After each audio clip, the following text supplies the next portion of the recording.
When you think of Konami, some pretty amazing popular games come to mind, like Gradius and Metal Gear Solid 4. Let me show you another one, Scramble. Originally released in the arcades in 1981, one of the great old-school spaceship shooting games. And this is on the Vectrex, as everything should be on the Vectrex. Scramble is. It's also on Xbox Live Arcade, but this is the Vectrex version. Check this out, it's from Gimbals for $35 a long time ago. Reduced to $6.99 somewhere else, I don't know. I got it on eBay. Scramble, let's open this thing up. Looks pretty cool to me. Love opening up Vectrex boxes.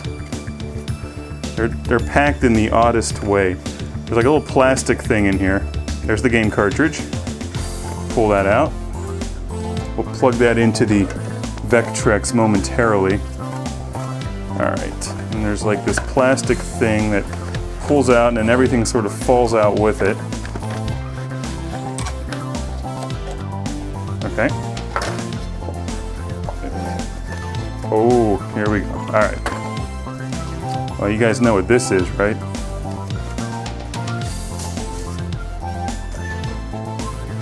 The Scramble Overlay.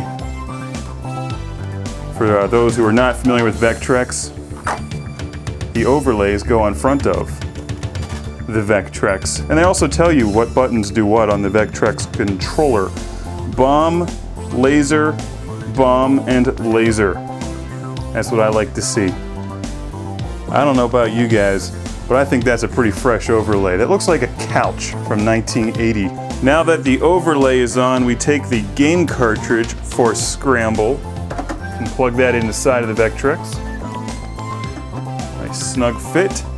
And turn on the Vectrex down here.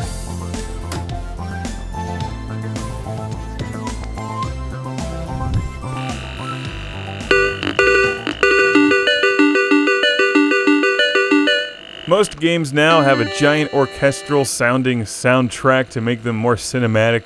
I like the way that Vectrex handles music. That's a catchy tune. Let's start the game, Scramble.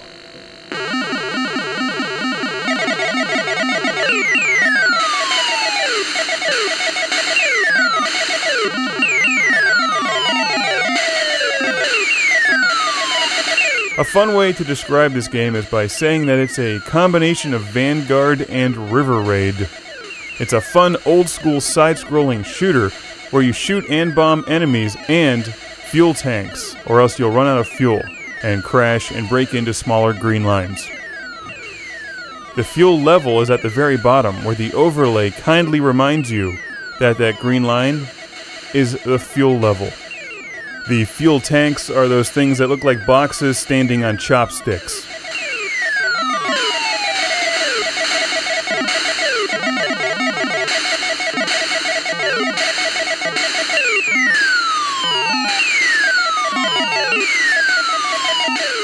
Fans of other side-scrolling shooters like Gradius will love this game because while it's a super old-school game, it plays like it could be brand new. The controls are extremely responsive, even though my controller is a bit beat up, and I'll get to that later. You don't have weapon power-ups or anything fancy like that, you just shoot and bomb and keep an eye on your fuel level. It's extremely straightforward and incredibly fun.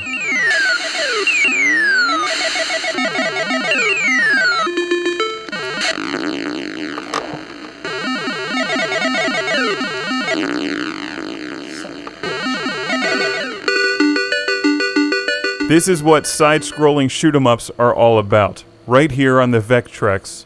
Flying a spaceship in some ambiguous futuristic environment, shooting enemies, dodging projectiles, bombing things, racking up points and attacking the enemy base.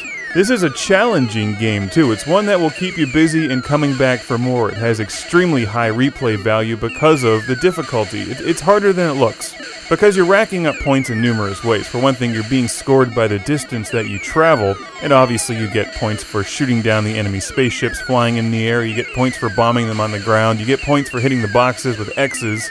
Bombing takes some practice because you can only launch 2 bombs at once, and it's pretty easy to overshoot your target. I found that I generally wanted to bomb things before I thought I did. And if you don't hit those fuel tanks, you'll run out of fuel before you know it. Check out the overlay. While it doesn't really do much to affect gameplay, I like that it colors the top half of the screen blue and the bottom half green. It works well for this cavern level.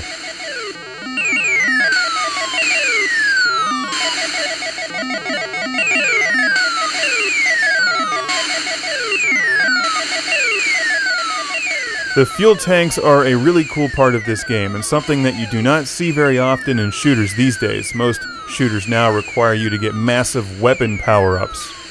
While Scramble may look very simple, it's actually not, because you have to hit those fuel tanks. And if you want to get a massive score, you have to hit those fuel tanks and bring down lots of enemies. They require you to do multiple things at once rather than just shooting enemies coming at you. Okay, now here's where my gameplay is going to go to crap, because as I'm finding out the hard way, finding a brand new Vectrex controller is not that simple. My joystick does not self-center at the moment, so holding my ship steady is actually quite challenging. So one of these days when I do get a replacement Vectrex controller that self-centers, I'll review the controller itself.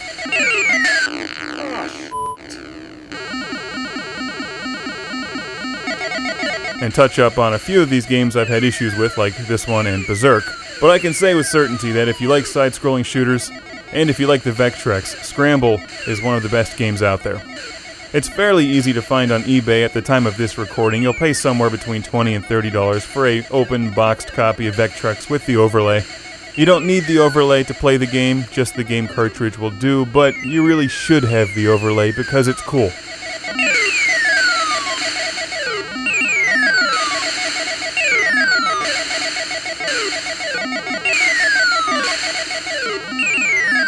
If you think back to 1982, 1983, Atari 2600 owners had a lot of games to choose from. Scramble was not one of them. It was in the arcades, it was on the Commodore 64, but most importantly, it's on the Vectrex. You can see scans of the box art, cartridge, overlay, and instruction manual at our website, classicgameroom.net. And there's an eBay link right to the game there as well. Piece of advice, if you're buying a Vectrex console, make sure that you're getting 2 fully tested controllers. Not that you can't play the games with a controller that's got some wear and tear, but maneuvering in tight spaces without self-centering is damned near impossible. It can be done, but I couldn't get it during this review. Either way, the Vectrex is awesome. It's definitely worth the price. And pick up one with a few games if you can. Scramble, developed by Konami, one of the classic shooters.